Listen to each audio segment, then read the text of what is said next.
සාදු සාදු සාදු නමෝ තස්ස භගවතෝ අරහතෝ සම්මා සම්බුද්දස්ස නමෝ තස්ස භගවතෝ අරහතෝ සම්මා සම්බුද්දස්ස නමෝ තස්ස භගවතෝ අරහතෝ සම්මා සම්බුද්දස්ස සාදු සාදු සාදු. ප්‍රඥාවෙන් අග්‍රේශ්වර වූ සතර පටිසම්භිදාලාභී ෂඩ් අභිඥාලාභී නාගසේන මහරහතන් වහන්සේට අපගේ නමස්කාරය වේවා. සාදු සාදු සාදු. අපගේ ගුරු දේවෝත්තම පින්වත් ලොකු ස්වාමීන් වහන්සේට අපගේ නමස්කාරය වේවා. සාදු සාදු සාදු. ශ්‍රද්ධාවන්ත පින්වත්නි, අද දවසේත් අපි මේ සූදානම් වෙන්නේ මගඵල ලබන මග කියන ධර්ම දේශනාව ශ්‍රවණය කිරීමටයි. අද දවසේ මෙම දේශනාව සඳහා අනුග්‍රහක දායකත්වයේ දරන්නේ නම්බර R49 යුනිට් 15 වෙන්ඩාසන්පුර කන්තලේ යන ලිපිනේ පදිංචි පින්වත් SM විමලාවතී මහත්මිය ඇතුළු පවුලේ සියලු දෙනා විසින්. එතකොට පින්වත්නි, අපි මේ මගඵල ලබන මග කියන මේ ධර්ම දේශනාව තුළදී ඔබ දන්නවා කතා බහ කරන්නේ මිලිඳු රාජ ප්‍රශ්නය නම් වූ උතුම් දුර්ලභ ග්‍රන්ථයේ ඇතුළත් වන අපගේ නාගසේන මහරහතන් වහන්සේ විසින් උපමා කතා ඇසුරෙන් මේ නිවන් මඟ පුරුදු කරන ශ්‍රාවකෙක් විසින් පුරුදු කළ යුතු ගුණදහම් පිළිබඳව තමයි කතා බහ කරන්නේ. එතකොට විශේෂයෙන් පසුගිය වැඩසටහනේදී අපි නැංගුරමෙන් ගත යුතු එක් අංගයක් ගැන කතා බහ කළා. ඒ තමයි නාගසේන මහරහතන් වහන්සේ වදාරන මහරජාණෙනි, නැංගුරම බොහෝ රළ වේගයන් ආකූල කැළඹුණ ජලතලයෙන් යුතු මහා සමුද්‍රේ නැව නවත්වලා තියාගන්නවා. ඒ වගේම සිටුවාලනවා. දිසා අනුදිසාවන්ට යන්න නොදී නැව එක තැනක තියාගන්නේ නැංගුරම විසින්. නාගසේන මහරහතන් වදාරනවා, එසේම මහරජාණෙනි, පිළිවෙතෙහි යෙදෙන භික්ෂුව විසින් රාග ද්වේෂ මෝහ රළ වේගයෙන් බලවත් මහා විතර්ක ප්‍රහාරයන්ගෙන් හිත නවත්වා ගන්න ඕන. දිසා අනුදිසාවන්ට යන්ට නොදී යුත්තේය. මහරජාණෙනි, නැංගුරමේ මේ ඇති පළමු අංගේ ගත යුත්තේ කියලා වදාරනවා. එතකොට පසුගිය වැඩසටහනේදී අපි මේ පිළිබඳව බොහෝ විස්තර කතා බහ කළා. එතකොට අද දවසේ අපි කතා බහ කරනවා නාගසේන මහරහතන් වහන්සේ වදාරනවා නැංගුරමෙන් ගත යුතු දෙවෙනි අංගය පිළිබඳව. ඒ තමයි, තවද මහරජාණෙනි, නැංගුරම පා නොවේයි, යටට බසී, එයින් සියක්‍රියන් ගැඹුරු ජලෙහි පවා නැව läග සිටී, අදාළ තැනෙහි නවත්වයි. එතකොට අපි කතා කරන්නේ නැංගුරම කියන්නේ පින්වත්නි අඩි 7-8ක් විතර දිග තියෙන, අඩි 4-5ක් විතර පළල විශාල යකඩ කුට්ටියක් වගේ. එතකොට ඒක ජලයේ පාවෙන්න විශාල බරක් තියෙනවා. එතකොට මේ නැව ඉදිරිපස තියෙන මේ නැංගුරම බිමට සාගර ජලයට දැම්මට පස්සේ ඒක පහළට ගිහිල්ලා එක්ක මඩ තුල හරි එහෙම නැත්නම් ගලක හරි හිර වෙනවා. එතකොට මොකද වෙන්නේ?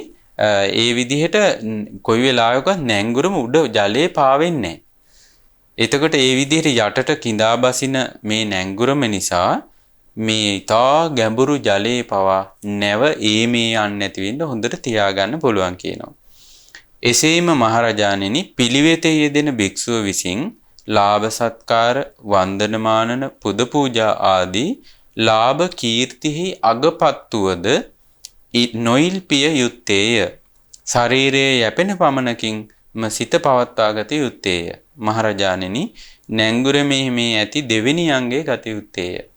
ඔන්න භික්ෂුවකට ලාභ සත්කාර කීර්ති ප්‍රශංසා තනතුරු ආදීන් ඒ භික්ෂුවට බොහෝ සත්කාර සම්මාන ලැබෙන. ඒ වගේන් අග්‍ර ප්‍රාප්ත වෙනවා කියනවා. බොහෝ ප්‍රසිද්ධ වෙලා හරියට ලාභ සත්කාර කීර්ති ප්‍රශංසා ලැබෙනවා කියනවා. හැබැයි ඒවා ඒ විදිහට ලැබුණා කියලා භික්ෂුව ඉල්පෙන්න හොඳ නෑ කියනවා. උද්දාමයටපත් වෙන්න හොඳ නෑ කියනවා. මහරජාණෙනි, සාරිපුත්ත මහරහතන් වහන්සේ විසින් මේ වදාරන ලද්දේය. මහා සමුද්‍රයේ දැමූ නැංගුරම නොයිල් පෙන්නේ යටට බසින්නේ යම්සේද එසේම ආයුෂ්මත්නි ලාභ සත්කාර අභියස නොයිල් පෙවෙව් යටට බසිව්. අන්න බලන්න මේ ලාභ සත්කාර කීර්ති ප්‍රශංසා කියන්නේ බාහිර දෙයක්. ලාභ සත්කාර කීර්ති ප්‍රශංසා කියන්නේ පංචකාමයට අදාළ දෙයක්. එතකොට ලාභ සත්කාර කීර්ති ප්‍රශංසා ලැබීම කියන්නේ මේ ශ්‍රමණ ජීවිතයක් දියුණු වීමට උපකාර වන දෙයක් නෙවෙයි. ඒක බොහෝ විට භික්ෂුවකගේ ජීවිතේ පිරිහීමට උපකාර වෙනවා. ඒ නිසා මේ භෞතික දෙයක්, බාහිර දෙයක් නිසා යම් භික්ෂුවක් ආඩම්බර වෙනවා නම්, මාන්නයටපත් වෙනවා නම්, උද්දාමයටපත් වෙනවා නම්, එතෙන් සිට ඒ භික්ෂුවගේ ශ්‍රමණ ගුණ ධර්ම පිරිහින පටන් ගන්නවා. ඒ වගේම පින්වත්නි දැන් ගිහි පින්වතුන් වුණත් ලාභ සත්කාර කීර්ති ප්‍රශංසා වලට නම් ගිජු වෙන්නේ. ඒවම නම් පතපතා ඉන්නේ.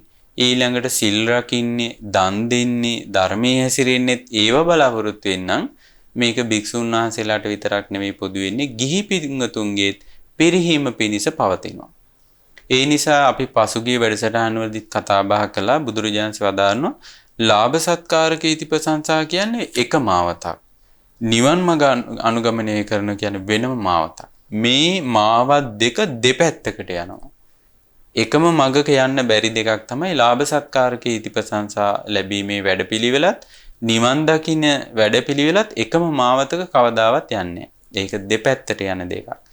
ඒ නිසා තමයි මේ නාගසේන මහරහතන් වහන්සේ වදාරන්නේ යම් කෙනෙකුගේ ජීවිතේට ලාභ සත්කාර කීර්ති ප්‍රශංසා ලැබුණා කියලා ඒ වගේ උද්ධහමයටපත් වෙන්න එපා කියනවා.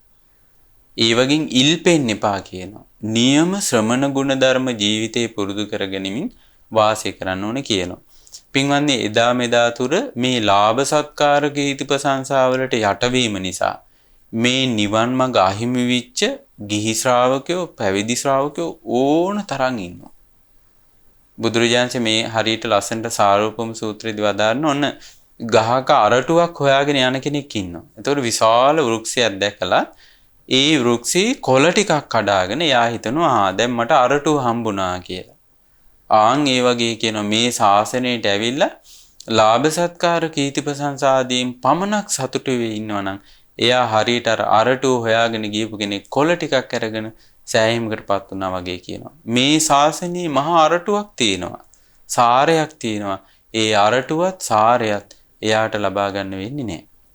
බලන්න මේ විදිහට බුද්ධ කාලේ පවා බුදුරජාණන් වහන්සේ වැඩ ඉද්දි පවා මේ ලාභ සත්කාර කීර්ති ප්‍රශංසා ආදියට හිත යට වෙලා නිවන් මඟ අහිමි කරගත්ත ඕන තරම් ඉන්නවා. බලන්න මේ රහත් තෙරණියගේ නම මිත්තාකාලී තෙරණියගේ ගාථා. මම ගිහි ජීවිතය අතහැරලා මහණ වුණේ ශ්‍රද්ධාවෙන්. මහණ වුණාට පස්සේ ලාභ සත්කාර කීර්ති ප්‍රශංසා වලට මන් රැවටුණා. මං ඒවම සොයා ඇවිදගෙන ගියා. අන්න බලන්න බුදුරජාණන් වදානවා මේ ලාභ සත්කාර කීර්ති ප්‍රශංසා වලට හිත යට වුණාන් පස්සේ එයාට කොයි තැනකවත් පහසුවක් ලැබෙන්නේ නැහැ කියන. හිටගෙන හිටියත්, ගමට ගියත්, දානේ වැළඳුවත්, කොතන ගියත් මෙයාගේ අපේක්ෂාව තියෙන්නේ ලාභ සත්කාර කීර්ති ප්‍රශංසා. ගිහි පින්වතුන් වුණත් එහෙමයි. අපි හිතමු ඔබ සාදයකට යනවා, කොහේ හරි නගරයට යනවා, මිතුරන් හම්බෙන්න යනවා, ඥාතීන් මුණ ගැහෙන්න යනවා, මල ගෙදරක යනවා. හිතන මං ගියන් පස්සේ මට හැමෝම ಗುಣ කියයි, මාව හොඳට පිළිගයි, මට ප්‍රශංසා කරයි. මේ විදිහට ලාමක අපේක්ෂාවන් තියෙනවා. ඒව තියාගෙන එතෙන්ට ගියපු ගමන් ඔන්න ඒව නැති වෙනවා. අන්න එතකොට දුක් කරදර පීඩා එනවා. ඊළඟට පන්සලකට විහාරස්ථානයකට යන්නෙත් වර්තමානයේ ගොඩක් දුරට ඒ ලාභ සත්කාර කීර්ති ප්‍රශංසා ආදී බලාපොරොත්තු වෙනවා. එතකොට ස්වාමීන් වහන්සේලා එයාට විශේෂයෙන් ಗುಣ කියන්නේ නැත්නම් ප්‍රශංසා කරන්නේ නැත්නම් එයාට විශේෂ තැනක් දෙන්නේ නැත්නම් අන්න එයා අමනාප වෙනවා. එතකොට බලන්න මේ රහත් වෙන්න පින තිබ්බ බුදුරජාණන් වහන්සේ වැඩ හිටපු කාලේ හිටපු මේ ශ්‍රද්ධාවෙන් මහාන වෙච්ච මේ තෙරණියට වෙලා තියෙන දේ කියනවා මම ලාභ සත්කාර කීර්ති ප්‍රශංසා වලට අසු වෙලා ඒවම සොයසේ ඇවිදගෙන ගියා කියනවා. ඇත්තෙම මං කරලා තියෙන්නේ වටිනා දේ අතහැරලා ලාමක දෙයක් සොයාගෙන ගියපු එක. මාර්ගඵල අවබෝධයක් ගැන මට කිසිම තේරුමක් තිබ්බේ නැහැ කියන.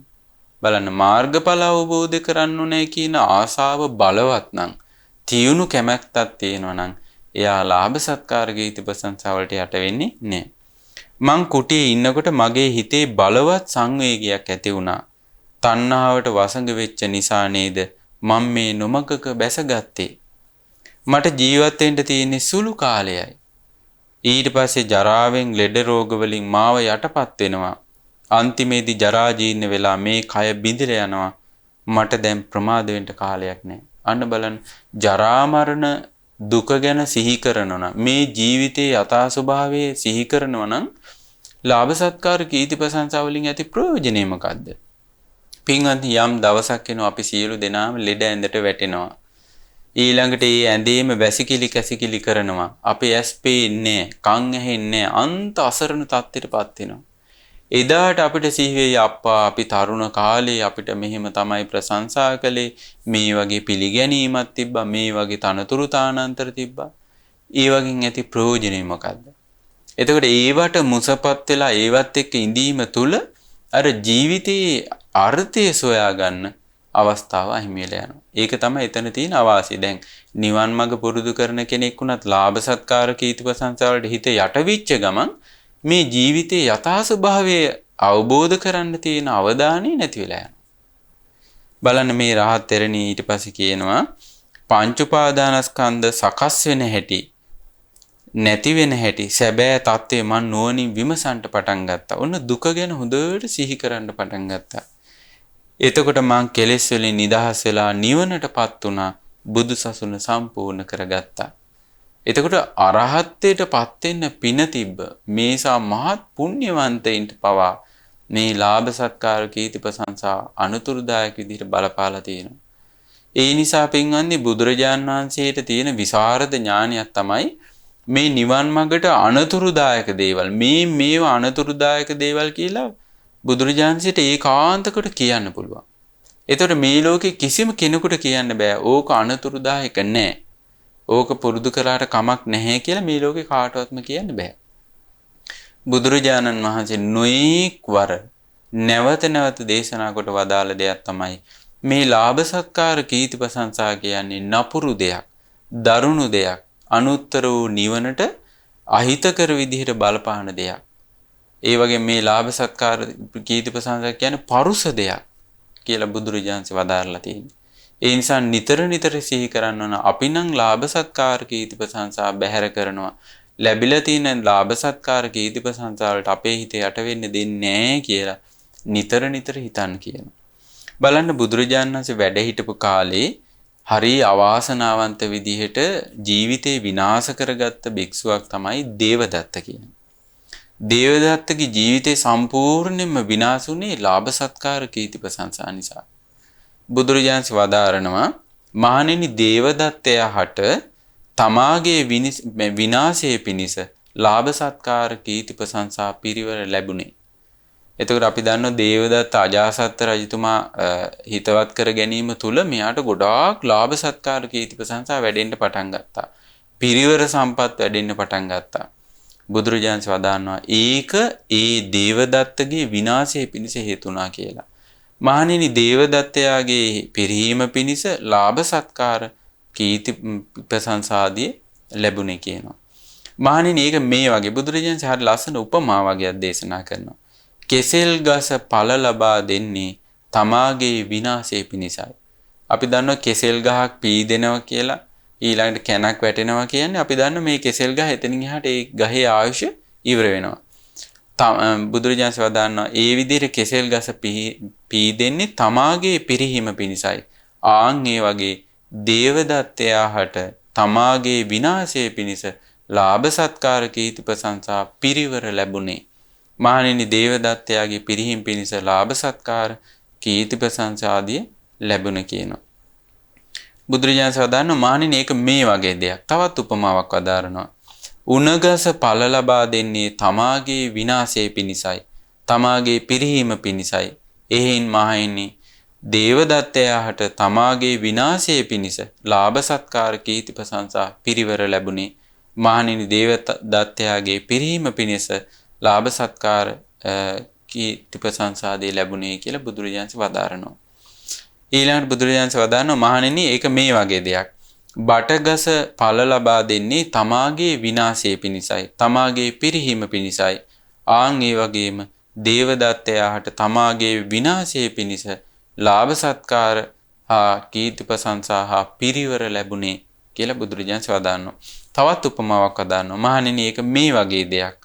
බෝරුවෙකු නිසා වෙලඹකගේ කුසේ උපන් අස්වතරිය ගැබ් ගන්නේ තමාගේ විනාශය පිණිසයි. එතකොට මේ ගැබත් එක්කම ඒ ගැබ ප්‍රසූත වෙනවත් එක්කම ඒ අස්වතරිය මරණයටපත් වෙනවා. ආන් ඒ වගේ බුදුරජාණන් වදාළා මහණෙනි දේවදත්තයාට තමාගේ විනාශය පිණිස ලාභ සත්කාර කීර්ති ප්‍රශංසා ලැබුණේ පිරිවර ලැබුණේ කියලා වදාරනවා. බුදුරජාණන් වහන්සේ ගාථාවක් වදාරනවා. යම්සේ ඒකාන්තයෙන්ම ඵලය කෙසෙල් ගස වනසයිද ඵලය උණගස වනසයිද ඵලය බටගස වනසයිද ගැබ් ගැනීම අස්වතරිය වනසයිද එසේම සත්කාරය අසත්පුරුෂයාව වනසන්නේය. අන්න එහෙනම් මේ අසත්පුරුෂ කෙනාට තමයි මේ ලාභ සත්කාර කීර්ති ප්‍රශංසා අහිත විදියට ලැබෙන්නේ. නැත්තම් දැන් ලාභ සත්කාර කීර්ති ප්‍රශංසා ලැබුණත් දැන් අපි ගත්තොත් බුදුරජාණන් වහන්සේට, සාරිපුත්ත මහරහතන් වහන්සේට, මහා මොග්ගල්ලාන මහරහතන් වහන්සේට, මහා කස්සප මහරහතන් වහන්සේට මේ ආදී උතුම් රහතන් වහන්සේලාට නොයෙක් විදිහට මිනිසුන්ගෙන් විතරක් නෙවෙයි දෙවියන්ගේද බඹුන්ගේද නොයෙක් කීර්ති ප්‍රශංසාවට උන්වහන්සේලා ලක් වුණා. හැබැයි මේ සත්පුරුෂ උත්තමයන්ගේ ජීවිතයේ කෙලෙසෙන්නේ ඒක හේතුන්නේ. අසත්පුරුෂ කෙනාට ලාභ සත්කාර කීර්ති ප්‍රශංසා ලැබුණාට පස්සේ ඒක උද්දාමයටපත් වෙනවා, ඉල්පෙනවා. ඊට පස්සේ මොකද කරන්නේ? එයාගේ තියෙන ගුණ වනසා ගන්නවා. ඊළඟට සත්පුරුෂයන්ට ගරහනවා. මේ විදිහට නොයෙක් විදිහට ජීවිතේ විනාශ කර ගන්නවා. එතකොට බලන්න අපිට සාමාන්‍යයෙන් දැන් කෙසෙල් ගහක් පිහිදෙනකොට අපිට හිතෙන්නේ මේක දියුණුවක් කියලා. නේද? එතකොට දැන් සාමාන්‍ය පෘථග්ජන සමාජයේ කෙනෙකුට ලාභ සත්කාර කීර්ති ප්‍රශංසා ලැබෙනකොට සාමාන්‍ය ලෝකයා කතා කරනවා මෙයාට දැන් හරි ජයයි, මෙයා හරි ප්‍රසිද්ධයි, එයාට දැන් ගොඩාක් සල්ලි තියෙනවා කියා ඒක දියුණුවක් විදිහට සලකනවා. නමුත් මේ ආධ්‍යාත්මික ගුණ සම්පත් හොයාගෙන යන ලෝකෙට මේ ආර්ය විනය තුල, මේ ධර්ම විනය තුල ඒක කෙනෙකුගේ අනතුරකට, කෙනෙකුගේ විපත පිණිස හේතු වෙන දෙයක් විදිහටයි සලකන්නේ. එතකොට බුදුරජාණන් වහන්සේ සම්මා සම්බුද්දයි කියලා අවබෝධ කරගන්න තියෙන හොඳ තැනක් මේක පින්වත්නි. මොකද මේ ලෝකේ වෙන කිසිම ආගමක, මේ ලෝකේ වෙන කිසිම ඉගැන්වීමක මේ ලාභ සත්කාර කීර්ති ප්‍රශංසා කෙනෙකුගේ පිරිහීම පිණිස පවතිනවා කියලා කතා කරලා නැහැ. එතකොට බුදුරජාණන්සේගේ ධර්මයේ තුල තමයි මේ මිනිස්සෙකුගේ අධ්‍යාත්මික ගුණ සම්පත් විනාශයේ පිණිස හේතු වෙන කිසි කෙනෙක් හිතන්නේ නැහැ මේ දේ. කිසි කෙනෙක් බලාපොරොත්තු වෙන දෙයක් නෙවෙයි. කිසි කෙනෙක් විශ්වාස කරන දෙයක් නෙවෙයි. හැමෝම හිතන්නේ මේක දියුණුවක් කියලා. මේක වාසනාවක් කියලා. මේක ලාභයක් කියලා. බලන්න සියල්ල අවබෝධ කරගත් බුදුරජාණන් වහන්සේ තමයි ඉස්මතු කරලා දේශනා කරන්නේ මේ ලාභ සත්කාර කීර්ති ප්‍රශංසා කියන්නේ කෙනෙකුගේ විනාශය පිණිස, අහිත පිණිස, දුක පිණිස හේතු වෙන දෙයක් කියලා. එතකොට සීනුවණින් වාසය නොකරන භික්ෂුවට, සීනුවණින් වාසය නොකරන මේ නිවන් මඟ ගමන් කරන ශ්‍රාවකයාට මේක අහිත පිණිස පවතිනවා. ඒක ගිහි කියලා හෝ පැවිදි කියලා ભેදයක් නැහැ. දැන් දන්න සමහර අපි දැකලා තිනවා දැන් මහමෙවුන අසපු සංචිතයට සම්බන්ධ වෙලා තරුණ දරුවෝ නොඑක් පින්දහම් කරලා මේ කරමින් ධර්ම ශ්‍රවණය කරමින් කල්යාණ මිත්‍ර ඇසුර වෙන කාලයක් ඉන්නවා. එතකොට ඔබ දන්නවා අපේ අසපුවල එහෙම පුජ්‍යලයක්ව ඉස්මතු කරන්නේ යම් වැඩපිළිවෙලක් යම් ප්‍රතිපදාවක් තමයි මේ අපෙන් ඉස්මතු වෙන්නේ. එතකොට දැන් අරයා බලන දැන් මෙහෙට ආවට එයාට විශේෂ සැලකිලි සත්කාර සම්මාන නැහැ. ඊට පස්සේ එයා මොකද කරන්නේ? තව පිරිසක් හදාගන්න. ඒකල වෙනම තැනකට යනවා. වෙනම තැන්වල පින්කම් කරනවා. එතකොට මෙයාට ගොඩාක් සත්කාර සම්මාන ලැබෙනවා. අසවලා තමයි මේ පින්කම් කළේ. ඔන්න ඒකේ ෆොටෝ ටිකක් ගහලවල ඔන්න Facebook එකට දානවා. ඊට පස්සේ මෙයාට ගොඩාක් අය පින් අනුමෝදන් කර එවනවා. සල්ලි එවනවා. මෙයාට දැන් හරි සතුටුයි. එයා ගැන ලොකු කීර්තිරාවයක් යනවා. මෙයා හිතනවා දැන් මම බොහෝ පින් කරනවා කියලා. හැබැයි මේ මොකද පින්වත්නි ලාභ සත්කාර කීර්ති ප්‍රශංසා ආදී කියන්නේ හරි සියුම් දෙයක්. දැන් හිතට කාම විතරක එනකොට, ව්‍යාපාද විතරක එනකොට, විහිංසා විතරක එනකොට මේවා හරි ඕලාරිකයි. ඒවා හරි කාර්කශයි. එතකොට තේරෙනවා මට දැන් තරහ ගිහිල්ලා තියෙන්නේ. මගේ හිතේ දැන් රාගය අටගෙන තියෙන්නේ. මගේ හිතේ ඉරිසියාව තියෙනවා. මගේ හිතේ මසුරුකම තියෙනවා. මේවා ගොඩක් ප්‍රකටයි. හැබැයි මේ ලාභ සත්කාර කීර්ති ප්‍රශංසා කියන්නේ ධර්මයේ තුල තියෙන සියුම් හුලක් වගේ කියනවා. ඒක ඇතුළට கிඳා බැස්සට පස්සේ හොයන්න බෑ. වේදනාව රිදුන් දෙනවා හැබැයි හොයා ගන්න බෑ. ඒ වගේ මේ ලාභ සත්කාර කීර්ති ප්‍රශංසා කියන්නේ ගොඩාක් සියුම් දෙයක්. සත්පුරුෂයෙක්මයි හඳුනගන්නේ මේ ලාභ සත්කාර කීර්ති ප්‍රශංසා කියන්නේ නිවන් මඟට අනතුරු දෙයක්. මේක දරුණු දෙයක්, මේක පරුස දෙයක්, මේක කරකස දෙයක් කියලා තේරුම් ගන්න. ඒකට බුදුරජාණන් වහන්සේ වදාළ ධර්මයේ කෙරේ හොඳ ශ්‍රද්ධාවක් තියෙන්න ඕනේ. ශ්‍රද්ධාවන්ත කෙනා ඒක ඒකාන්ත කොට අදාහ ගන්නවා. බලන්න පින්වත්නි, මහා කච්චායන කියන මහරහතන් වහන්සේ උන්වහන්සේගේ තේරා ගාථාවේදී මෙන්න මෙහිම වදාරනවා. උන්වහන්සේ වදාරනවා ඇත්තෙන්ම බුද්ධිමතුන් සමාජයෙන් ලැබෙන වැඳුම් පිඳුම් දැක්කේ මඩ වගුරක් වගේ. මේ ලාභ සත්කාරයට ඇලීම කියන්නේ උදුරා දමන්ට දුෂ්කර සියුම් හුලක් වගේ. හැබැයි අසත්පුරුෂයා නම් අතහරින්නේ නැත්තේත් ලාභ සත්කාරමයි කියන. අන්න දැකද සියුම් හුලක් වගේ මේක ඇතුළට වදිනවා. ඊට පස්සේ නම් ඒකෙන් බේරෙන එක ලේසි වෙන්නේ නැහැ. බුදුරජාණන් වහන්සේ වදාරනවා මේ දේශනා බලන සත්කාර සූත්‍රයේ මේ දේශනාව තියෙන ඉති උත්තක පාළියේ. බුදුරජාණන් වදාන මහණෙනි, මම දිවසින් දැකලා තියෙනවා මේ සත්වයන් සත්කාර සම්මාන වලට යට වෙනවා. සිතේ කුසල් දහම් පවා නැති කරගන්නවා. කය බිඳලා මැරුණට පස්සේ අපාය දුගතිය නම් වූ විනිපාත නිරේ උපදිනවා. අන්න බලන්න. එතකොට මේ සත්කාර සම්මාන වලට හිත යට වුණාට පස්සේ හිතේ යම් කුසල් දහම් තියෙනවද? අන්න ඒවා විනාශ වෙන්න පටන් ගන්නවා. බුදුරජාණන් වදානවා මහණෙනි, ඒ වගේම මම දිවසින් දැකලා තියෙනවා මේ සත්වයන් සත්කාර සම්මාන නැති නිසා ඒ පීඩාවෙන් යටවිච්ච සිතින් ඉන්නවා. සිතේ කුසල් දහම් පවා නැති කරගන්නවා. කය බිඳලා මැරුණට පස්සේ අපාය දුගතිය නම් වූ විනිපාත නිරේ උපදිනවා. එතකොට බලන්න දැන් එකක් තමයි ලාභ සත්කාර කීර්ති ප්‍රශංසා වලට ලැබෙනකොට ඒවට යට වෙනවා. ඒවට මුසපත් වෙනවා. ඒක තමන්ගේ කුසල් දහම් පෙරහීම පිණිස හේතු වෙනවා. ඒකේ අනිත් පැත්ත තියෙනවා. එයා ලාභ සත්කාර කීර්ති ප්‍රශංසා ලැබීමේ අපේක්ෂාවෙන් ඉන්නවා. එතකොට ඒවා අහිමි වෙනවා. ඒවට කියනවා අසත්කාර අසම්මාන. ඊට පස්සේ එතකොටත් මොකද කරන්නේ? තමන්ගේ කුසල් දහම් පිරෙන්න පටන් ගන්නවා.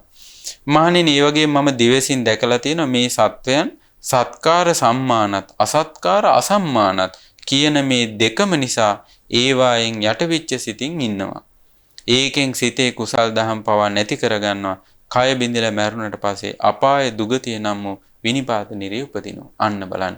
මේ දෙකටම එක පැත්තකින් සත්කාර සම්මාන වලට ඇලෙනවා, අනිත් පැත්තෙන් අසත්කාර අසම්මාන නිසා ගැටුණු සිතින් ඉන්නවා කියනවා. මේ දෙකටම යටවිච්ච කෙනාගේ කුසල් දහම් පිරිහිලා යනවා. මරණින් මත්තේ ඔන්න දුගතිය උපදිනවා කියනවා. මහණෙනි, මම මේ කාරණේ කියන්නේ වෙනත් ශ්‍රමණයෙකුගෙන් හරි බ්‍රාහ්මණයෙකුගෙන් හරි අහලා නෙවෙයි. ඒ කියන්නේ මහණෙනි, මා විසින්ම දැනගත්තු, මා විසින්ම දැකපු, මා විසින්ම අවබෝධ කරපු දෙයක්මයි තමයි මම මේ කියන්නේ කියනවා. බලන්න බුදුරජාණන් වහන්සේ අපිට විශ්වාසය ඇති කරගන්න බුදුරජාණන් වහන්සේ තමන් වහන්සේ විසින්ම අවබෝධ කරගත්ත, දැකගත්ත, දැනගත්ත දෙයක් මේ වදාරන්නේ කියනවා. බුදුරජාණන් වදාරනවා අර විදිහට මහණෙනි, මේ විදිහට මේ ලෝක සත්‍ය සත්කාර සම්මාන වලට යට වෙලා අසත්කාර අසම්මාන වලට යට වෙලා තමන්ගේ අභ්‍යන්තර කෙලෙස් පවා විනාශ කරගන්න කියලා. බුදුරජාණන් වහන්සේ ලස්සන ගාථාවක් වදාරනවා. මහණෙනි, අප්‍රමාදීව ජීවත් වෙන අරහත් භික්ෂුවකගේ ඒ උතුම් සමාධිය සත්කාර සම්මාන වලට හෝ අසත්කාර අසම්මාන වලට හෝ මේ දෙකටම සැලෙන්නේ. අන්න බලන්න. අරහත්ත්වයටපත් වුණාට පස්සේ තමයි ඒ රහතන් වහන්සේගේ ජීවිතයේ මේ සත්කාර අසම්මාන වල ඉදිරියේවට කම්පා වෙන්නේ නැහැ. ඔහු දැඩි සිතකින් ධ්‍යාන වඩනවා. ඊතා සියුම් කරුණු පවා හොඳ ප්‍රඥාවෙන් දකිනවා. උපාදාන ශේකර දැමීමේ ඇලුණු ඒ උතුමාට තමයි සත්පුරුෂයා කියලා කියන්නේ. මේ විදිහට බුදුරජාණන් වහන්සේ වදාරනවා. එතකොට බලන්න පින්වත්නි, ඒ නිසා අපි සිහි කරන්න ඕනේ මේ ලාභ සත්කාර කීර්ති ප්‍රශංසා ආදී අපේ ජීවිතයට ලැබෙනකොට කල්තියාම අඳුන ගන්න ඕනේ මේ නම් මගේ විනාශයේ පිණිස මට අනුතුරුදායක පිණිස හේතු වෙන දෙයක් කියලා ඉතා කල්පනාවෙන් තමයි ඒවා ඇසුරු කරන්න ඕන. පින්වත්නි තවත් මේ ලාභ සත්කාර කීර්ති ප්‍රශංසාවල තියෙන ආදීනවත් ඒ වගේම මේ ධර්මයේ තියෙන වටිනාකමත් පිළිබඳව බුදුරජාණන් වහන්සේ වදාළ ලස්සන දේශනාවක් අපට මුණ ගැහෙනවා. බුදුරජාණන් වදාරන මහණෙනි මා විසින් මනාකොට පවසන ලද මේ සද්ධර්මයේ සැබෑම හිමිකාරුවන් වන්න. ලාභ සත්කාර කීර්ති ප්‍රශංසා ආදී ආමිෂයට හිමිකරුවන් වෙන්න එපා. මා තුල ඔබ කෙරෙහි මහත් අනුකම්පාවක් තියෙනවා. ඇත්තෙන්ම මාගේ ශ්‍රාවකයන් මේ සද්ධර්මයටම සැබෑ හිමිකාරයන් වෙනවා නම් ලාභ සත්කාර කීර්ති ප්‍රශංසා ආදී ආමිෂයට උරුමකාරයන් නොවනවා නම් කොයිතරම් හොඳද කියලා. ඔන්න බලන්න පින්වත්නි එක අවස්ථාවකදී බුදුරජාණන් වහන්සේ බලනවා මම සාරා සංකේය කල්ප ලක්ෂයක් පුරාවටම මේ පාරමිතා පිරුවේ උතුම් සම්මා සම්බෝධිය පිණිස ලාභ සත්කාර කීර්ති ප්‍රශංසා ආදී ආමිෂය හේතු කරගෙන සිව්පසය හේතු කරගෙන නෙවෙයි මම සම්මා සම්බුද්ධත්වයට පත් උනේ. එච්චරකට පාරිශුද්ධ සිතකින් තමයි තථාගතයන් වහන්සේ සසර පුරාවට මේ පාරමිතා පුරමින් මහා කැපකිරීමක් කළේ. හැබැයි බුදුරජාණන්සේ වදාන්න මේ ශාසනයට ආපු නවක භික්ෂූන් මේ සිව්පසයට ගිජු වෙලා ලාභ සත්කාර කීර්ති ප්‍රශංසා වලට හිත යට වෙලා ඉන්නවා දකින්නවා. බුදුරජාණන් වහන්සේට මහා සංවේගයක් හට ගන්නවා. තමන් වහන්සේ වෙනුවෙන්ම පැවිදි වෙච්ච මේ සදහැවත් කුල පුත්‍රයන් මේ වගේ ධර්මයේ දායාද කරගන්න නැතුව ආමිෂයේ දායාද කරගෙන ඉන්නකොට බලන්න බුදුරජාණන් සදාන්න මට ඔබ කෙරෙහි මහත් අනුකම්පාවක් ඇති වෙනවා කියනවා.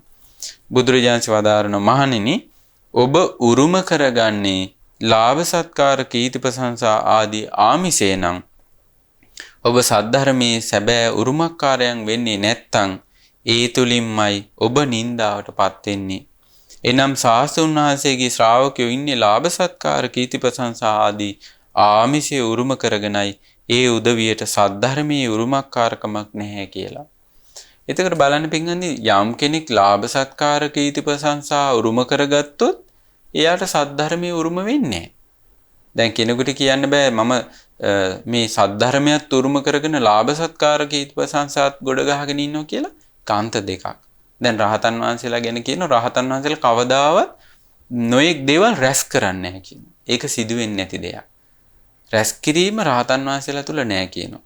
එතකොට බලන්න බුදුරජාණන් වදාරනවා මහණෙනි ඔබ ලාභ සත්කාර කීර්ති ප්‍රශංසා වලට ගරු කරලා ඒවට ඇලුනොත් සද්ධර්මයට ගරු කරන්නේ නැත්නම් නිന്ദා අපහාස ලැබෙනවා කියනවා. මේ ශාස්ත්‍රඥ වහන්සේගේ ශ්‍රාවකයෝ ලාභ සත්කාර කීර්ති ප්‍රශංසා වලට යට වෙලා ඉන්නේ. ඒවටයි ගරු කරන්නේ සද්ධර්මයට ගරු කරන්නේ කියලා. එහෙම වුණොත් මහණෙනි මට පවා නිന്ദා අපහාස සිද්ධ වෙනවා කියනවා. අන්න බලන්න. ශාස්ත්‍රඥ වහන්සේගේ ශ්‍රාවකයෝ ලාභ සත්කාර කීර්ති ප්‍රශංසා ආදී ආමිෂේ විතරයි උරුම කරගෙන ඉන්නේ. ඔවුන්ට සද්ධර්මයේ උරුම කරගන්න වාසනාවක් නැහැ කියලා. එතකොට යම් ශ්‍රාවකෙක් හොඳට ප්‍රතිපත්ති ධර්මයන් පුරමින් සද්ධර්මයේම ගරු කරගෙන ඉන්නකොට ඒ ශාස්ත්‍රඥ වහන්සේත් ප්‍රශංසා ලබනවා. හැබැයි ඒ විදිහට සද්ධර්මයේ උරුම කරගන්න නැත්නම් ආමිෂේ නම් උරුම කරගෙන ඉන්නේ ශාස්ත්‍රඥ වහන්සේ පවා නිന്ദා අපහාස ලබනවා කියනවා. බුදුරජාණන් වදාන මහණෙනි ඇත්තෙන්ම ඔබ මා විසින් මනාකොට කියා දීපු මේ සද්ධර්මයේ දායාද කරගත්තොත් උරුම කරගත්තොත් ලාභ සත්කාර කීර්ති ප්‍රශංසා ආදී ආමිෂයේ උරුම නොකරගත්තොත් ඔබට ඒ නිසා නිന്ദා විඳින්න සිදු වෙන්නේ නැහැ. අන්න බලන්න. ලාභ සත්කාර කීර්ති ප්‍රශංසා උරුම කරගත්තේ නැති වුණොත් ඔබට ඒ නිසා නිന്ദා අපහාස ලැබෙන්නේ නැහැ කියනවා. ශාස්ත්‍රඥ වහන්සේගේ ශ්‍රාවකයෝ පවා සැබෑම උරුමකාරයන්ව සිටින්නේ සද්ධර්මයටමයි. ලාභ සත්කාර කීර්ති ප්‍රශංසා ආදී ආමිෂයට නොවේ කියලා. ඒ හේතුවෙන් මට පවා නිന്ദා විඳින්න සිද්ධ වෙන්නේ නැහැ. ශාස්ත්‍රඥ වහන්සේගේ ශ්‍රාවකයෝ සැබෑම උරුමකාරයන්ව සිටින්නේ සද්ධර්මයටමයි. ලාභ සත්කාර කීර්ති ප්‍රශංසා ආදී ආමිෂයට නොවේ කියලා. අන්න බලන්න. එතකොට යම් ශ්‍රාවකෙක් හොඳට ප්‍රතිපත්ති ධර්මයන් පුරනවා නම් ඊළඟට නිවන් මඟට අනුතුරුදායක වෙන දේවල් බැහැර කරලා වාසය කරන එයත් ප්‍රශංසා ලබනවා. මේ ශ්‍රාවකයා හොඳට සද්ධර්මයේ ගරු කරගෙන නිවන් මඟට අනුතුරුදායක දේවල් බැහැර කරලා වාසය කරන්නේ කියලා ප්‍රශංසා ලබනවා. ඒ වගේම ශාස්ත්‍රඥ වහන්සේටත් ප්‍රශංසා ලැබෙනවා. අන්න එහෙනම් පින්වත්නි අපි තා ගුණ යහපත්ව ඉන්නවනම් බුදුරජාණන් වහන්සේ වදාළ ධර්මයේ හොඳට පුරුදු කරනවා නම් ඒකේ ප්‍රශංසාව යනවා ශාස්ත්‍රුන් වහන්සේට. එතකොට අපට පුළුවන් නම් අපි නිසා ශාස්ත්‍රුන් වහන්සේට ප්‍රශංසාවක් ලබා දෙන්න අපි ලබන කොච්චර වාසනාවක්ද නේ? අදටත් මේ ධර්මයේ පුරුදු කරලා යම් යහපතක් ලබනවා නම්, යම් නොහික්මුණු කෙනෙක් හික්මෙනවා නම්, දුස්සීල කෙනෙක් සිල්වත් වෙනවා නම්, එතකොට මේ ධර්මයේ තියෙන සජීවී බව, මේ ධර්මයේ තියෙන උපකාරය දැකපු ගමන් ලෝක සත්වය ඒ ධර්මයට පහදිනවා. ඒ ධර්මයේ දේශනා කොට වදාළ ශාස්ත්‍රුන් වහන්සේට පහදිනවා. හරි පුදුමයි බුදුරජාණන් වහන්සේ වදාළ ධර්මයේ. හරි පුදුමයි මේ බුදුරජාණන් වහන්සේ. උන්වහන්සේ මේ ධර්මයේ දේශනා කරලා තියෙනවා කියලා අදටත් අන්‍යාගමිකයෝ පවා ඒ ශාස්ත්‍රුන් වහන්සේට පහදිනවා. බලන්න බුදුරජාණන් වහන්සේ වදාන මහණෙනි, ඒ නිසා සද්ධර්මයේ සැබෑ උරුමකාරයන් වන්න. සද්ධර්මයේ සැබෑ උරුමකාරයන් වන්න. ලාභ සත්කාර කීර්ති ප්‍රශංසා ආදී ආමිෂය උරුම කරගන්න එපා. එතකොට මේ ධර්මයේ පුරුදු කරද්දී ගිහි හෝ වේවා පැවිදි හෝ වේවා ස්වභාවය තමයි ලාභ සත්කාර කීර්ති ප්‍රශංසා ලැබෙනවා. ඇයි අපි ඉගෙනගෙන තියෙනවා සිල් රකින්න කෙනාට සීලවන්තයාට තියෙන ආනිසංසයක් තමයි යහපත් වූ කල්යාණ කීර්තිරාවය පැතිරෙනවා. එතකොට ඒක සාමාන්‍ය ධර්මයේ පුරුදු කරනකොට එන එකක්. හැබැයි ඒකට ගිජු වුණොත් මුසපත් වුණොත් එතනින් එහාට එයාගේ කුසල් දහම් පිරෙන්න පටන් ගන්නවා. බුදුරජාණන් වදාරනවා මා තුළ ඔබ කෙරේ මහත් අනුකම්පාවක් තියෙනවා. ඇත්තෙන්ම මාගේ ශ්‍රාවකයන් මේ සද්ධර්මයටම සැබෑ උරුමකාරයන් වෙනවා නම්, ලාභ සත්කාර කීර්ති ප්‍රශංසා ආදී ආමිෂයට උරුමකාරයන් නොවනවා නම් කොයිතරම් හොඳද කියලා ශාස්ත්‍රුන් වහන්සේට හිතෙනවා කියනවා. එතකොට බලන්න මහා කාරුණික බුදුරජාණන් වහන්සේ සාරා සංකේය කල්ප ලක්ෂයක් පුරාවට පාරමිතා පුරලා මේ සද්ධර්මයේ දේශනා කරන්නේ සසර කතරින් නිදහස් වීම පිණිසමයි. එතකොට මේ ලාභ සත්කාර කීර්ති ප්‍රශංසා ආදී තියෙන්නේ මෙලව සැප විහරණය පිණිස. ඒයින් කිසිම ආකාරයකින් ලෝකෝත්තර ජීවිතයට උපකාර කරන්නේ. ඒ නිසා තමයි බුදුරජාණන් වහන්සේ වදාරන්නේ මා තුළ ඔබට මහත් අනුකම්පාවක් තියෙනවා කියලා. බුදුරජාණන් වහන්සේ මහණෙනි මේ කරුණ මෙන්න මේ විදිහට තමයි තේරුම් ගන්න පුළුවන්. බුදුරජාණන් උපමාවක් වදාරනවා මේ කාරණේ අපිට තේරුම් ගන්න.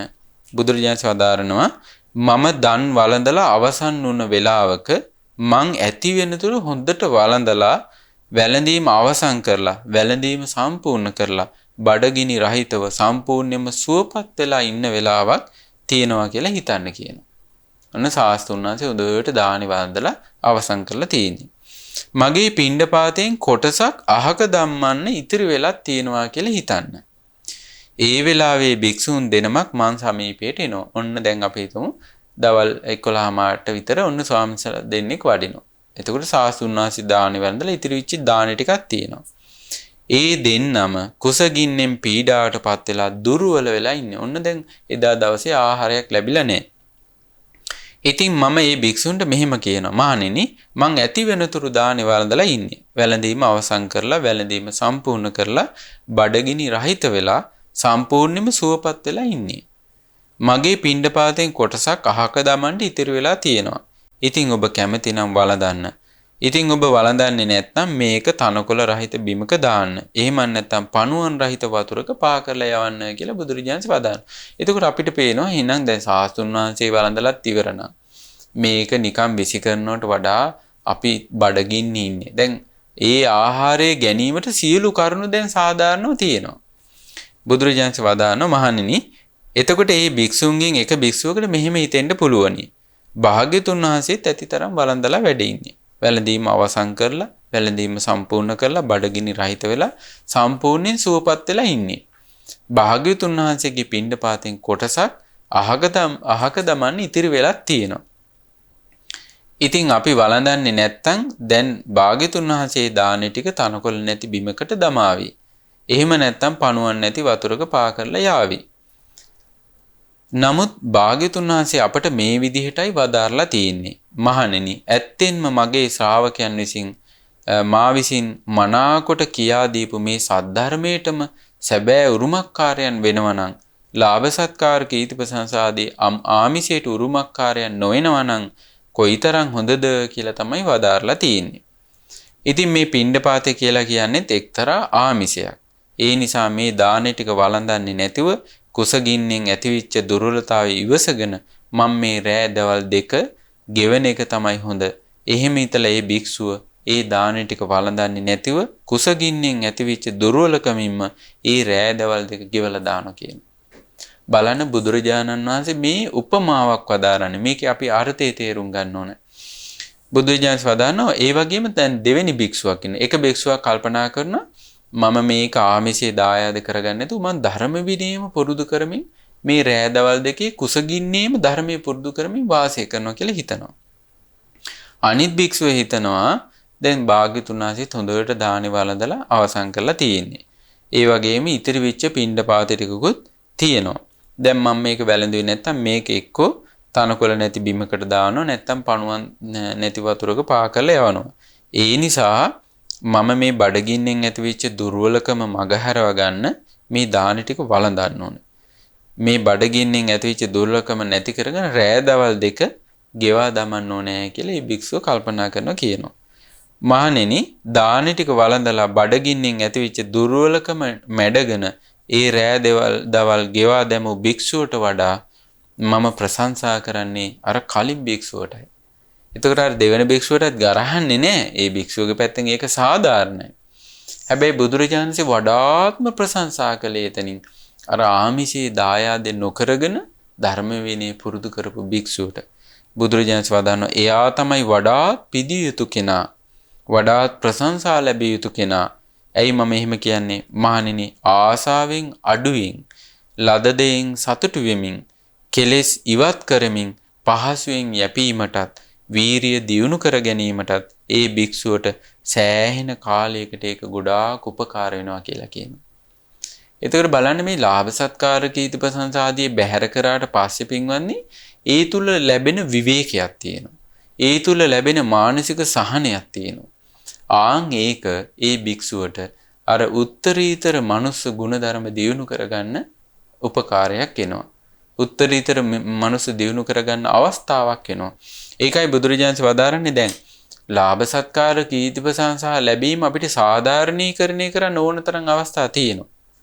හැබැයි බුදුරජාණන් වහන්සේ ඒක සාධාරණීකරීම ප්‍රශංසා කරලා නැහැ. ධර්මයට සත්කාර සම්මාන කිරීම ධර්මයටම ගරු කිරීමයි බුදුරජාණන් වහන්සේ ප්‍රශංසා කරලා තියෙන්නේ. එතකොට අපිට හොඳටම තේරෙනවා මේ උපමාව අනුසාරයෙන් බුදුරජාණන්සේ වදාලා එවැනි දුෂ්කර අවස්ථාවකදී පවා ධර්මයටම සත්කාර කරන්න කියනවා. බුදුරජාණන්සේ වදානවා මහණෙනි ඒ නිසා මේ සද්ධර්මයේ සැබෑ හිමිකරුවන් වන්න ලාභ සත්කාර කීර්ති ප්‍රශංසා ආදී ආමිෂයට හිමිකරුවන් වෙන්න එපා. මා තුල ඔබ කෙරෙහි මහත් අනුකම්පාවක් තියෙනවා. ඇත්තෙන්ම මාගේ ශ්‍රාවකයන් මේ සද්ධර්මයේම සැබෑ උරුමකාරයන් වෙනවා නම් ලාභ සත්කාර කීර්ති ප්‍රශංසා ආදී ආමිෂයට උරුමකාරයන් නොවනවා නම් කොයිතරම් හොඳද කියලා කල්පනා කරනවා. එතකොට බලන්න එහෙනම් පින්වත්නි මේ බුද්ධ ශාසනයක් ලෝකෙට කලාතුරකින් ලැබෙන්නේ සම්මා සම්බුදුරජාණන් වහන්සේ නමකගේ පහළවීම අතිශයින්ම දුර්ලභයි. එතකොට මේ බුදුරජාණන් වහන්සේ වදාළ ධර්ම විනය අපට මුණ ගැහුණාට පස්සේ ලාභ සත්කාර කීර්ති ප්‍රශංසා ආදී බාහිර දෙයක් කරන කොටගෙන අපි සද්ධර්මයේ අතහරිනවා නම් ඒක මහා වාසනාවක්. අපි සසරේදී සක්විති රජ වෙලා ඉන්නේ නැති. අපි ශක්‍ර දේවේන්ද්‍රයා වෙලා ඇති. මහා පිරිසකට නායකත්වය දීලා ඇති. එදා අපට බොහෝ සත්කාර සම්මාන ලැබෙන්නේ නැති. අද ඔක්කොම නැති වෙලා ගිහිල්ලා. දැන් බලන්න ලංකාවේ හිටිය රජවරු. ලංකාවේ හිටිය බොහෝ ධනවත් අය, සූර වීර රණවිරුවන් හිටියා. අද ඔක්කොම මරණයටපත් වෙලා මේ මහ පොළොවට පස් වෙලා ගිහිල්ලා. එහෙනම් මේ දැන් අපට ලැබෙන මේ පුංචි ලාභ සත්කාර කීර්ති ප්‍රශංසා කෙසේන නිට්ටය වෙන්නද? නේද? බුදුරජාණන්සේ වදාारण දවසක් එනවා මේ මහ පොළොවත් මේ පෘථුවියත් විනාශ වෙලා යන දවසක් යනවා. එතකොට මේ ඒ වෙනකොට මේ අපිට කෝ තිබ්බ ලාභ සත්කාර කීර්ති ප්‍රශංසා පිළිගැනීම ඒව ඔක්කොම අහිමිලා යනවා. ඒ නිසා පින්වත්නි මේ අනිත්‍ය හොඳට වඩනවා නම් යම් කෙනෙක් අනිත්‍ය සංඥාව පුරුදු කිරීම තුළ ලාභ සත්කාර කීර්ති ප්‍රශංසා වලට හිත යට වෙන එක නැති වෙලා යනවා. මොකද ලාභ සත්කාර කීර්ති ප්‍රශංසා කියන්නේ අනිත්‍ය දේවල්. ඒවයි නිට්ටය දේවල් නෙවෙයි, සදාකාලික දේවල් නෙවෙයි. ඊළඟට ඒකෙම අනිත් පැත්තේ තියෙන අසත්කාර අසම්මාන, නිന്ദා අපහාස. මේවත් අනිත්‍ය දේවල්. ඒවත් අනිත්‍ය සිහි කරනකොට ඒ වගේ හිත යට වෙන්නේ නැහැ. ඒකයි නාගසේන මහරහතන් වහන්සේ වදාරන්නේ නැංගුරම ජලේ පාවෙන්නේ. නැංගුරම මොකද වෙන්නේ? සියක් ක්‍රියන් ගැඹුරු ජලයේ පව ඇතුළට ගිහිල්ලා මේ නැව හොඳට läගලා ඉන්න පුළුවන් විදිහට මේ පැත්තට අනුදිශාවට යන්නේ නැති වෙන්න අදාළ තැන පිහිටවලා තියෙනවා. ඒක නැංගුරමින් කරන දෙයක්. ආන් ඒ වගේ කියන පිළිවෙතේ දෙන භික්ෂුව ලාභ සත්කාර කීර්ති ප්‍රශංසා වන්දනාමාන පුද පූජා ආදීන් අගතැම්පත් උනත් ඒ භික්ෂුව ඒ වගේ ඉල්පෙන්න එපා කියන ශරීරයේ යැපෙන ප්‍රමාණයකින් විතරක් හිත පවත්වා ගන්න ඕන කියනවා. එතකොට බලන්න පින්වන්දි දැන් අපි හිතමු ගිහි කෙනෙක් නම් ලාභ සත්කාර අපි හිතමු එයාට උසස් වීම ලැබෙනකොට එයා වැඩිපුර ඇඳුම් ගන්නවා, ලොකු ගෙවල් ගන්නවා, හොඳ වාහන ගන්නවා. එයාට ඒව දේවල් කරන්න පුළුවන්. නමුත් භික්ෂුවක් අපි හිතමු කිසිම දෙයක් නැති සිව්පස පහසුකම් නැති කෙනෙක් ඉන්නවා. ඒ වගේම තා ප්‍රසිද්ධ හොඳ ධනවත් දායකයන් ඉන්න භික්ෂුවක් ඉන්නවා. හැබැයි මේ දෙන්නම පාවිච්චි කරන්නේ තුන් සිවුර. පාත්‍රේ. එතකොට දැන් අර මේ භික්ෂු ශ්‍රමණ ජීවිතයේ විශේෂත්වය තමයි ලාභ සත්කාර කීර්ති ප්‍රශංසා ලැබුණා කියලා දවසකට වේල් 4ක් වළඳන්න බෑ. එතකොට මහා සුඛෝභෝගී දේවල් පාවිච්චි කරන්න බෑ. යම් පමණකින් යැපෙන්න ජීවිතයේ යැපෙන්න ප්‍රමාණයක් තමයි පාවිච්චි කරන්නේ. ඒකයි ගිහි කෙනෙකුගේත් පැවිද්දෙකුගේත් වෙනස තමයි ඒ පැවිද්දට බොහෝ ලාභ සත්කාර කීර්ති ප්‍රශංසා ලැබුණා කියලා ඒ ශ්‍රමණ ජීවිතයේ 아무තු වෙනසක් නැහැ. කොහොමටත් ජීවිතේ පවත්වා ගන්න යැපෙන්න මේ නිවන් මඟ පුරුදු කරගන්න අවශ්‍ය මූලික අවශ්‍යතා ටික තමයි ඒ භික්ෂුව සපුරාගන්නේ. එතකොට මේ භික්ෂුව පැවිද්දෙන් වැඩි හිටුණා කියලා, ලාභයෙන් අග්‍ර වුණා කියලා, යසසින් අග්‍ර වුණා කියලා වැඩිපුර සිවුරු 10ක් 12ක් පාවිච්චි කරන්නේ නැහැ. තුන් සිවුරෙන් යැපෙන්නේ. ඊළඟට දවසකට වේල් 4-5ක් වළඳන්නේ. ඒක උදේ කාලේ විතරක් දානේ වළඳන්නේ. මේ වගේ මේ නාගසේන මහරහතන් වහන්සේ වදානවා භික්ෂුව ලාභයෙන් අගතැම්පත් වුණා කියලා ඒවට ඉල්පෙන්නේ නැතුව Tamanට යැපෙන ප්‍රමාණෙන් ඒව පාවිච්චි කරන්න කියනවා. අන්න බලන්න. ඒව ගොඩාක් හම්බුනවා කියලා ඒව නැතිනාසි කරන්නේ නැහැ.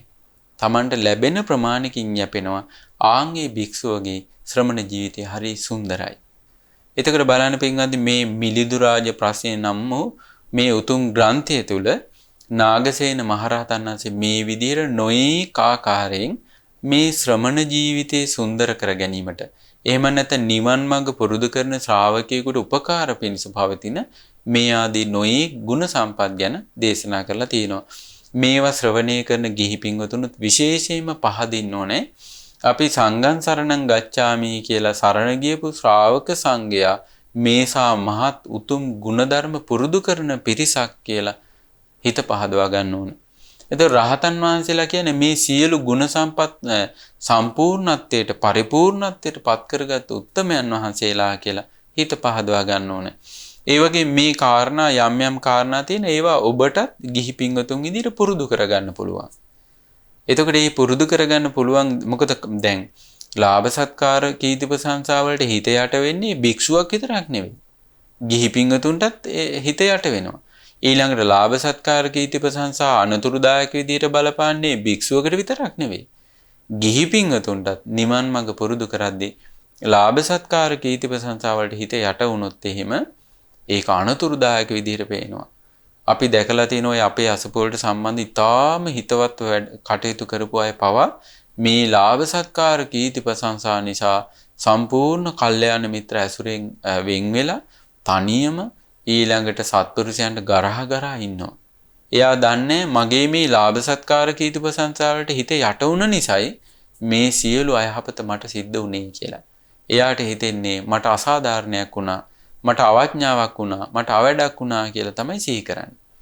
ඒ නිසා මේ ලාභ සත්කාර කීර්ති ප්‍රශංසා වලට හිත යටවීම අනතුරුදායක දෙයක්, මහා භයානක දෙයක්, විපත පිණිස පවතින දෙයක් කියලා නිතර සිහි කරන්න ඕනේ.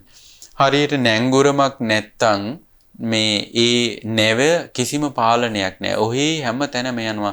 ඒ නැව නිසා බොහෝ විපත් කරදර වෙන්න පුළුවන්. ඒ නැවට හානි වෙන්න පුළුවන්. අන් අයටත් හානි වෙන්න පුළුවන්. ආන් ඒ වගේ තමයි ලාභ සත්කාර කීර්ති ප්‍රශංසා වලට යට වුණොත් ඉස්සලාම අපේ ජීවිතේ විනාශ වෙනවා. ඊළඟට තව බොහෝ දෙනෙක්ගේ ජීවිතේ හානි වෙන්න හේතු වෙනවා. බලන්න දේවදත්ත නිසා කොපමණ පිරිසක් පව් කරගත්තාද ඒ කාලේ. ඊළඟට දේවදත්තට මොකක්ද අවසානයේ උනේ? කල්පයක් නිරේ පැහෙන්න වුණා. ඒ නිසා තමයි පින්වත්නි නාගසේන මහරහතන් වහන්සේ මේ විදිහට උපමා අනුසාරයෙන් මේ නිවන් මඟට අනතුරුදායක කාරණයක් විදිහට ලාභ සත්කාර කීර්ති ප්‍රශංසා ගැන දේශනා කරලා තියෙන්නේ. ඉතින් ඒ නිසා පින්වත්නි අද දවසේත් අපට નિયમિત කාල වේලාව අවසන් වෙනවා. ඉදිරි වැඩසටහන් වලදී තවදුරටත් මේ වගේ හරි සුන්දර ගුණධර්ම පිළිබඳව කතා කරන අදහසින් අද දවසේ වැඩසටහන නිමාවට පත් කරනවා. ඉතින් අද දවසේත් පින්වත්නි මෙම වැඩසටහන සඳහා සදහැවත් දායකත්වයේ දරපු පින්වතුන්ට අපි පුණ්‍ය අනුමෝදනා කරමු. අද දවසේ ධර්ම දානමය වශයෙන් රැස් කළා වූ සීල පුණ්‍ය ධර්මයන් අපි පළමු කොට අනුමෝදන් කරමු. පින් කැමති සියලු දෙවියන්ට පින් කැමති සියලු දෙවියෝ මේ පින් දැක බලා සතුටින් අනුමෝදන් වෙත්වා. දිව්‍ය ආයුෂ වර්ණ සැප බල අධිපති භාවයෙන් වැඩෙත්වා. ගෞතම බුදු සසුනේ උතුම් චතුරාර්ය සත්‍ය ධර්මයේ අවබෝධ කරත්වා. සාදු සාදු සාදු. රැස් කළා වූ සීල පුණ්‍ය ධර්මයන් අපගේ ගුරු දේවෝත්තම පින්වත් ලොකු ස්වාමීන් වහන්සේට මේ පින් අනුමෝදන් වෙත්වා. පින්වත් ලොකු ස්වාමීන් වහන්සේ නිදුක් වෙත්වා, නිරෝගී වෙත්වා, සුවපත් වෙත්වා, දීර්ඝායු සම්පත් ලබත්වා. ගෞතම බුදු සසුනේ උතුම් චතුරාර්ය සත්‍ය ධර්මයේ අවබෝධ කරත්වා. සාදු සාදු සාදු. ඒ වගේම රැස් කළා වූ සීල පුණ්‍ය ධර්මයන් අද දවසේ විකාශන දායකත්වයේ දරූ පින්වතුන් නමින් මිය පරලොව ගොස් සිටින එස්.එම්. විමලාවතී මහත්මිය නමින් මිය පරලොව ගිය දෙමව්පියන් වන එස්.එම්. මුදියන්සේ පියාණන්, එම්. පොඩිහාමිනේ මෑණියන්, එස්.එම්. ගුණවර්ධන ස්වාමි පුරුෂයා, ඒ වගේම ස්වාමි පුරුෂයාගේ දෙමව්පියන් වන එස්.එම්. මුක්කු බණ්ඩා පියාණන්, එච්.එම්. ටිකිරිමැණිකා මෑණියන්, ඒ වගේම යුද හමුදාවේ සිට පල්ලිය ගොඩැල්ල ප්‍රදේශයේ යුද බිමේදී 1992 10/15 වන දින දිවිපිදූ එස්.එම්. සිරිවර්ධන පුතණුවන් පොලිස් සේවයේදී සිටියේදී 2005/30 වන දින වවුනියාවේදී මිය පරලොව ගිය එස්.එම්. ජයවර්ධන මහතාට ලේලිය නමින් මිය පරලොව ගොස් සිටින 2018 6/27 වන දින මිය පරලොව ගිය W.A. ගුණවර්ධන පියාණන්ට එස්.එම්. ටිකිරි බණ්ඩා සොහිරාට W.A. කරුණාවතී නෑනාට H.A. ගාමිණී බෑනා ඇතුළු ඒ පින්වත් සියලු දෙනා නමින් මියගිය සියලු ඥාති හිත මිත්‍රාදීන්ට මේ පින් අනුමෝදන් වෙත්වා. ඒ අයගේ පරලෝ ජීවිත සුවපත් වෙත්වා, සැපවත් වෙත්වා, සංසාර දුකින් අත මිදෙත්වා. සාදු සාදු සාදු.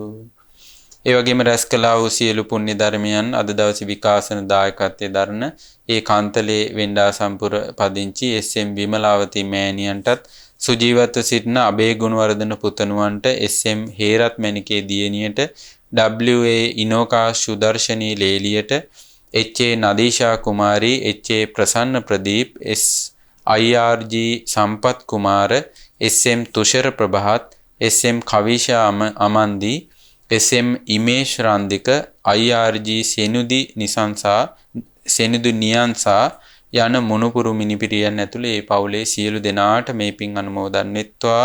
දායකත්වයේ දරූ සියලු දෙනාගේ පවුලේ සිටින සියලු ඥාති හිත මිත්‍රාදීන්ට මේ පින් අනුමෝදන් වෙත්වා. ඒ සියලු දෙනාම නිදුක් වෙත්වා, නිරෝගී වෙත්වා, සුවපත් වෙත්වා, දීර්ඝායු සම්පත් ලබත්වා. සියලු දෙනාටම උතුම් ධර්ම අවබෝධයේ පිණිස මේ උතුම් ධර්ම දානමේ පුණ්‍ය කර්මය ඒකාන්තයෙන් හේතුපකාර වේවා. සාදු සාදු සාදු. සියලු දෙනාටම තෙරුවන් සරණයි. නමෝ බුද්ධාය. මෙවැනි වටිනා ධර්ම දේශනා ශ්‍රවණය කිරීමට ශ්‍රද්ධා ඩේලි YouTube චැනලය සබ්ස්ක්‍රයිබ් කරන්න.